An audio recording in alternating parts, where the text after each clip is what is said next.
और इधर 19 मई को मथुरा विवाद पर फैसला आएगा। मथुरा के जिला अदालत पर कृष्ण भक्त की निगाहें टिकी हुई हैं, क्योंकि 19 मई का फैसला यह तय करेगा कि मथुरा विवाद की सुनवाई आगे जारी रहेगी या फिर खारिज होगी। दोनों ही पक्ष अपने अपने दावे को मजबूत बता रहे हैं, लेकिन फैसला 19 मई को कोर्ट करेगा।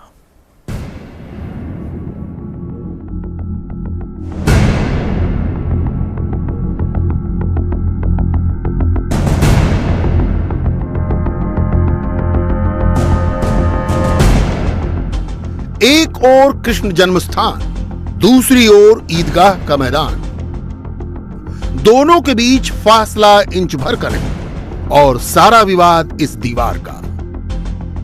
दावा किया जाता है कि विवादों वाली इस दीवार की नींव 17वीं सदी में पड़ी थी। 17वीं सदी यानी हिंदुस्तान में मुगलिया सल्तनत का दौर। मुगलिया कालखंड से भी आपको रूबरू कराएंगे। उस दौर में क्या हुआ था जो इतना बड़ा विवाद मुंहबाए खड़ा है। मथुरा का श्री कृष्ण जन्मभूमि विवाद कोर्ट की चौखट तक पहुंच गया है। श्री कृष्ण जन्मभूमि मंदिर और शाही ईदगाह मस्जिद का विवाद अब न्यायालय तक पहुंच गया है। कोर्ट में 19 मई को यह फैसला होना है कि यह याचिका मेंटेनेबल है या नहीं है। दरअसल पिछले 1.5 साल से इस मामले की सुनवाई चल रही है। पहले जो निचली अदालत है उसमें सिरे से इसको खारिज कर दिया गया था। उसके बाद जिला न्यायालय तक ये मामला पहुंचा और अब दोनों पक्षों की तरफ से अपनी अपनी दलील दी जा रही है। मथुरा की एक अदालत में श्री कृष्ण जन्मभूमि की 13.37 एकड़ भूमि के मालिकाना हक की मांग को लेकर याचिका दाखिल की गई है, जिसमें श्री कृष्ण जन्मभूमि में बनी शाही ईदगाह मस्जिद को हटाने की भी मांग की गई है। याचिका में अदालत की निगरानी में विवादित जगह की खुदाई करने की मांग भी की गई है। खुदाई की जांच रिपोर्ट पेश करने की भी मांग की गई है। याचिकाकर्ताओं का दावा है कि जिस जगह पर ईदगाह मस्जिद बनाई गई थी उसी जगह पर तब के राजा कंस का मूल ऐतिहासिक कारागार मौजूद है, जहां भगवान श्री कृष्ण का जन्म हुआ था। याचिकाकर्ता का दावा है कि इतिहास में भी वहां केशव देव जी के टीले के नीचे विशाल विष्णु मंदिर होने का जिक्र है। याचिका में दावा किया गया है कि मुगल काल में तत्कालीन बादशाह औरंगजेब ने फरमान जारी कर उस मंदिर को ढहाकर वहां ईदगाह बनाने का हुक्म दिया था। इतिहास के दस्तावेज भी इस दावे की पुष्टि के लिए दिए गए हैं। और अब कोर्ट 19 मई को फैसला करने वाला है कि याचिका खारिज होगी या फिर इस विवाद पर आगे सुनवाई शुरू होगी। मथुरा के जनपद न्यायालय में भगवान श्री कृष्ण विराजमान की ओर से दायर रिवीजन में लगभग 35 बार सुनवाई हुई और अब जजमेंट रिजर्व हो गया है। 19 मई 2022 की तिथि निर्धारित हुई है जजमेंट की डिलीवरी के लिए। दोनों पक्षों को माननीय न्यायाधीश महोदय ने बड़ी शिद्दत से सुना। हमने अपने सभी साक्ष्य, सबूत और ऐतिहासिक तथ्य माननीय न्यायालय के समक्ष रखे। हमें आशा ही नहीं पूर्ण विश्वास है कि वादीगणों के साथ न्याय होगा। रंजना अग्निहोत्री को उम्मीद है कि न्याय होगा। 19 तारीख को फैसला उनके हक में होगा, लेकिन वक्फ बोर्ड के वकील जेपी निगम केस के रिवीजन पर ही सवाल उठा रहे हैं। इनकी रिवीजन जो है खारिज होना चाहिए, क्योंकि कानून जो है मेरे पक्ष में जाता है। उनका मुख्य आधार जो है अयोध्या केस में जो जजमेंट हुआ है उस जजमेंट को आधार लेकर चलना है। उसी केस में जो आपका एक्ट बना था मंदिर मस्जिद के बारे में 91 में प्लेसेस ऑफ वर्शिप एक्ट जो बना था उसके बारे में डिस्कस किया गया है। ये आप वर्शिपर के बारे में कह रहे हैं, ठीक है, वर्शिपर का राइट होगा, मगर मुख्य तत्व ये देखना है आप क्या की हैसियत से हैं। आपका दावा मेंटेनेबल है कि नहीं मेंटेनेबल है। खाली एक नाम अपना अर्जित करने के लिए, एक विवाद पैदा करने के लिए आपने दावा दायर करना। कोर्ट में याचिकाकर्ता ने 1968 के समझौते को भी चैलेंज किया है।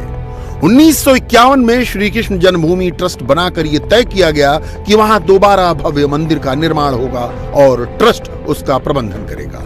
इसके बाद 1958 में श्री कृष्ण जन्मस्थान सेवा संघ नाम की संस्था का गठन किया गया। कानूनी तौर पर इस संस्था को जमीन पर मालिकाना हक हासिल नहीं था, लेकिन इसने ट्रस्ट के लिए तय सारी भूमिकाएं निभानी शुरू कर दी। इस संस्था ने 1964 में पूरी जमीन पर नियंत्रण के लिए एक सिविल केस दायर किया, लेकिन 1968 में खुद ही मुस्लिम पक्ष के साथ समझौता कर लिया। इसके तहत मुस्लिम पक्ष ने मंदिर के लिए अपने कब्जे की कुछ जगह छोड़ी और मुस्लिमों को उसके बदले पास की जगह दे दी गई। अब इसी समझौते को कोर्ट में चैलेंज किया गया है। दावा किया गया है कि श्री कृष्ण जन्मस्थान सेवा संघ को समझौते का अधिकार ही नहीं था। सुनिए शाही मस्जिद ईदगाह के सचिव तनवीर अहमद 1968 के समझौते पर क्या कह रहे हैं। शाही मस्जिद ईदगाह जो है वो अपनी जगह है, कायम है, और श्री कृष्ण जन्मस्थान वो अपनी जगह कायम है।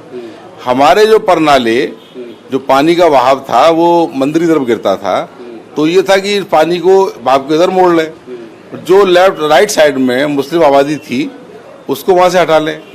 तो शाही मस्जिद ईदगाह की तरफ से ये सम्मान करते हुए तमाम चीजें हटा ली गई। स्वामित्व को लेकर कोई विवाद नहीं था, न कोई विवाद था कि साहब मंदिर पर अधिकार मंदिर वालों का है, मस्जिद पर इनका है। अब उन्होंने कहा कि साहब इनको कोई अधिकार ही नहीं है, इनको जो है ये समझौता करने का, तो उन्होंने अपनी दलीलें दी। शाही मस्जिद ईदगाह के सचिव के मुताबिक कोई विवाद ही नहीं है, लेकिन श्री कृष्ण जन्मस्थान सेवा ट्रस्ट का दावा है कि जब पूरी जमीन ठाकुर जी के नाम है, लिहाजा शाही मस्जिद ईदगाह 13.37 एकड़ वाले परिसर में अवैध है। जो इसका राजस्व का नंबर है रेवेन्यू का, वो 825 नंबर है, और वो एक ही नंबर है, और उसी नाम से ये मोहल्ला भी है नगर पालिका में। यानी कटरा केशव देव ये मोहल्ला है। कटरा केशव देव मीन्स जो युगों युगों से केशव देव का मंदिर जहाँ था उसको सराउंडिंग है, अर्थात जो कंस यहाँ का राजा था उसका जो कारागार परिसर था, वो संपूर्ण परिसर जहाँ बाद में भगवान कृष्ण के मंदिर बने केशव देव मंदिर के नाम से, वो सराउंडिंग कहलाती है कटरा केशव देव। और उसका रेवेन्यू नंबर 1 है 825, और 825 नंबर का जो क्षेत्रफल है, जो उसका एरिया है, वह 13.37 एकड़ है। तो उसका स्वामित्व जन्मभूमि ट्रस्ट का है, ठाकुर जी के नाम है, ये अविवादित है, अनकंट्राडिक्शन है। श्री कृष्ण जन्मभूमि और शाही ईदगाह मस्जिद 13.37 एकड़ में बनी है। इसमें 10.50 एकड़ भूमि पर वर्तमान में श्री कृष्ण भगवान विराजमान है, तो 2.84 एकड़ में शाही ईदगाह मस्जिद है। लेकिन याचिकाकर्ता ने पूरी जमीन पर मालिकाना हक मांगा है। श्री कृष्ण जन्मभूमि मंदिर और शाही ईदगाह मस्जिद विवाद क्या है, इसको मैं और आसानी से आपको समझा देता हूं। हमारे ठीक पीछे ये देखिए, ये है शाही ईदगाह मस्जिद, और ये पूरा जो एरिया है ये 13.37 एकड़ में है, और साथ में है वो मंदिर। आपको मैं इस पूरे एरिया को समझा रहा हूं। दरअसल हो ये रहा है कि एक पक्ष कोर्ट गया है मथुरा के जिला अदालत में, और ये कहा है कि ये पूरा जो एरिया है 13.37 एकड़ ये श्री कृष्ण जन्मभूमि ट्रस्ट की है, और इसको खाली करवा देना चाहिए। जो शाही ईदगाह मस्जिद है उसको यहाँ से हटा देना चाहिए। उसके लिए तमाम तरह के दलील दिए गए। सबसे पहले ये मामला जो निचली अदालत में पहुंचा तो उसको वहीं पे खारिज कर दिया गया। उसके बाद जो जिला अदालत है वहां पे पहुंचा, और वहां पे सुनवाई हुई है पिछले 1.5 साल में, और अब जाके 19 मई को इस पे फैसला आएगा कि जो रंजना अग्निहोत्री और बाकी 5 श्रद्धालुओं के द्वारा याचिका दायर की गई थी वो मेंटेनेबल है या नहीं है। मथुरा का मामला कोर्ट में पहुंचा है। फैसला 19 तारीख को होगा, लेकिन कोर्ट के बाहर दोनों पक्षों की अपनी अपनी दलील है। अयोध्या राम जन्मभूमि विवाद में अपने पक्ष में फैसला आने के बाद तमाम हिंदूवादी संगठनों के द्वारा ये कहा जाता है कि अयोध्या तो एक झांकी है, मथुरा और काशी बाकी है, लेकिन इन सब के बीच में बहुत अंतर है। दरअसल 1991 में तत्कालीन पीवी नरसिम्हा राव की सरकार ने एक कानून पास किया था जिसका नाम है प्लेस ऑफ वर्शिप एक्ट। इसके तहत ये फैसला हुआ कि 15 अगस्त 1947 को जब देश आजाद हुआ था उससे पहले जिस किसी भी धार्मिक स्थान पे जिसका हक था वही रहेगा। इसमें सिर्फ अयोध्या के राम जन्मभूमि स्थल को छोड़ दिया गया, कारण वो पहले से ही मामला कोर्ट में लंबित था। लेकिन बाकी जो तमाम जगह है, चाहे वो कृष्ण जन्मभूमि स्थान हो या काशी का मामला हो, उसमें ये कहा जा रहा है कि ये मामला अदालत में पेंडिंग नहीं है, इसीलिए इसको चैलेंज नहीं किया जा सकता। और यही एक बड़ा मुद्दा है जो वक्फ बोर्ड के द्वारा कोर्ट में उठाया जा रहा है कि इस तरह के किसी भी याचिका को मेंटेन नहीं किया जा सकता है, उसको स्वीकारा नहीं जा सकता है।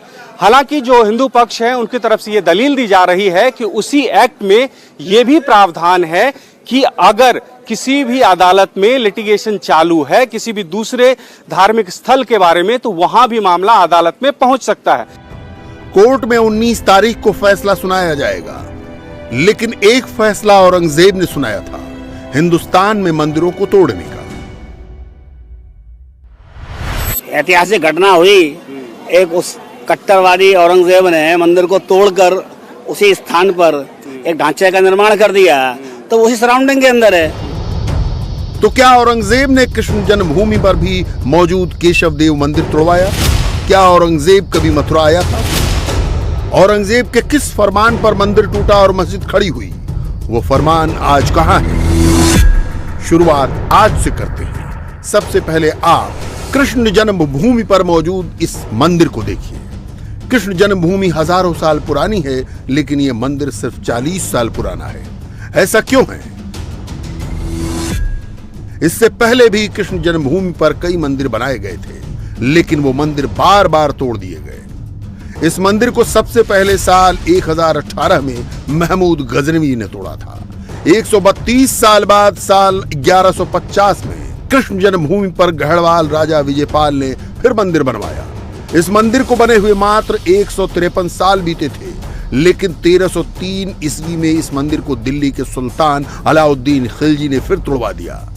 मथुरा के स्थानीय हिंदुओं ने यहां दोबारा मंदिर बनवाया, जिसे साल 1351 में दिल्ली के सुल्तान बने फिरोज शाह तुगलक ने फिर तोड़वा दिया। मथुरा में दोबारा मंदिर बनवाकर पूजा शुरू करवाई गई, लेकिन साल 1489 में सिकंदर लोदी ने फिर मंदिर तोड़वा दिया। साल 1618 ईस्वी में राजा वीर सिंह बुंदेला ने फिर भव्य मंदिर का निर्माण करवाया, जिसे 52 साल बाद साल 1670 में औरंगजेब ने तोड़वा दिया। और फिर औरंगजेब के बाद आगे 281 साल तक इस जगह पर मलबा पड़ा रहा। आजादी के पहले करीब साल 1940 में उद्योगपति जुगल किशोर बिरला ने मथुरा का दौरा किया। जब उन्होंने अपनी आंखों से देखा कि मथुरा में कृष्ण जन्मभूमि की जगह पर अवैध कब्जा है, मलबा पड़ा हुआ है, तो कृष्ण जन्मभूमि का हाल देखकर वो काफी दुखी हुए और उन्होंने मदन मोहन मालवीय को एक चिट्ठी लिखकर कहा कि वो पैसा लगाने को तैयार हैं, आप यहाँ पर एक भव्य केशव देव मंदिर का निर्माण करवाइए। लेकिन मंदिर बनाने के लिए पहले कृष्ण जन्मभूमि की जमीन को खरीदना जरूरी था। अब सवाल ये उठता है कि सरकारी कागज क्या कहते हैं? कृष्ण जन्मभूमि का मालिकाना हक किसके पास था? साल 1707 ईस्वी में औरंगजेब की मृत्यु हुई। साल 1770 में मथुरा में मराठों और मुगलों के बीच युद्ध हुआ। मराठों ने मथुरा में मुगलों को हराकर गोवर्धन का युद्ध जीत लिया। मराठों ने आगरा और मथुरा पर कंट्रोल कर लिया। मराठों ने कृष्ण जन्मभूमि को नजूल यानी सरकारी जमीन घोषित कर दिया। साल 1803 में अंग्रेजों ने मराठा सूबेदार दौलत राव सिंधिया को हराकर मथुरा पर कब्जा कर लिया। अंग्रेजों ने भी मराठों की पॉलिसी को जारी रखते हुए कृष्ण जन्मभूमि को सरकारी भूमि घोषित रखा। लेकिन साल 1815 में अंग्रेजों ने कृष्ण जन्मभूमि की नीलामी की। बनारस के राजा पटनीमल ने साल 1815 में 13.37 एकड़ का पूरा कृष्ण जन्मभूमि परिसर खरीद लिया। जहां मस्जिद खड़ी थी वो जमीन भी राजा पटनीमल के नाम पर लिख दी गई। साल 1832 में शाही ईदगाह के मुअज्जिन ने ब्रिटिश कोर्ट में केस दायर किया, लेकिन अंग्रेज जजों ने ईदगाह के मुअज्जिन का केस खारिज कर दिया। आजादी के पहले तक पूरी कृष्ण जन्मभूमि बनारस के राजा पटनीमल के वंशज राय किशन दास के नाम पर थी। 8 फरवरी 1944 को मदन मोहन मालवीय की मदद से जुगल किशोर बिरला ने 13.37 एकड़ की ये पूरी जमीन राय किशन दास से 13,000 रुपए में खरीद ली। साल 1949 तक कृष्ण जन्मभूमि पर अवैध कब्जा था। अदालत का दरवाजा खटखटाने के बाद 1951 में कृष्ण जन्मभूमि से यथासंभव अवैध कब्जे हटवाए गए। फिर जुगल किशोर बिरला ने 21 फरवरी 1951 को श्री कृष्ण जन्मभूमि ट्रस्ट की स्थापना की और फिर औरंगजेब के द्वारा मंदिर का विध्वंस किए जाने के 281 साल बाद दोबारा कृष्ण जन्मभूमि पर मंदिर का निर्माण शुरू हुआ। लेकिन जिस मंदिर को औरंगजेब ने तोड़ा था वो मंदिर इससे भी कहीं ज्यादा भव्य था। दुनिया भर में उस मंदिर की सुंदरता की तारीफ होती थी और आज के समय के हिसाब से उस मंदिर को बनाने में 16,500 करोड़ रुपए खर्च हुए थे। इस मंदिर को बनवाया था ओरछा के राजा वीर सिंह देव बुंदेला ने। उस वक्त इस मंदिर पर राजा वीर सिंह बुंदेला ने 3 करोड़ 30 लाख रुपए खर्च किए थे। तब हिंदुस्तान में सोने की कीमत सिर्फ 10 रुपए तोला थी। राजा वीर सिंह बुंदेला ने 3 करोड़ 30 लाख रुपए खर्च किए थे, यानी ये रकम उस वक्त के हिसाब से 33 लाख तोला सोने के बराबर थी। आज 1 तोला सोना करीब 50,000 रुपए का है। इस हिसाब से आज 33 लाख तोले सोने की कीमत करीब 16,500 करोड़ बैठती है। इटली के यात्री निकोलाओ मैनुकी वीर सिंह बुंदेला के वक्त मथुरा आए थे। उन्होंने अपने यात्रा विवरण में लिखा कि मथुरा में कृष्ण जन्मभूमि पर बने मंदिर का शिखर सोने का था। मंदिर इतना ऊंचा था कि आगरा से भी नजर आता था। जिस तरह अयोध्या में बार बार धर्मांध शासकों ने विध्वंस किया, ठीक वैसा ही मथुरा के साथ भी हुआ। मुगलों के बाद देश में अंग्रेजों का शासन आ गया। भारत के लोगों को इस गुलामी के कालखंड में हुए भारतीय संस्कृति के नुकसान के आकलन का मौका भी नहीं मिला। लेकिन आजादी के बाद अब इन धर्मस्थलों को दोबारा वापस लेने की मांग चलती रही। अयोध्या पर सुप्रीम कोर्ट का फैसला आ गया तो मथुरा का भी मामला कोर्ट पहुंच गया है। इंडिया टीवी हर वक्त हर जगह डाउनलोड करने के लिए सर्च करें India TV news Google play store या ऐप स्टोर पर।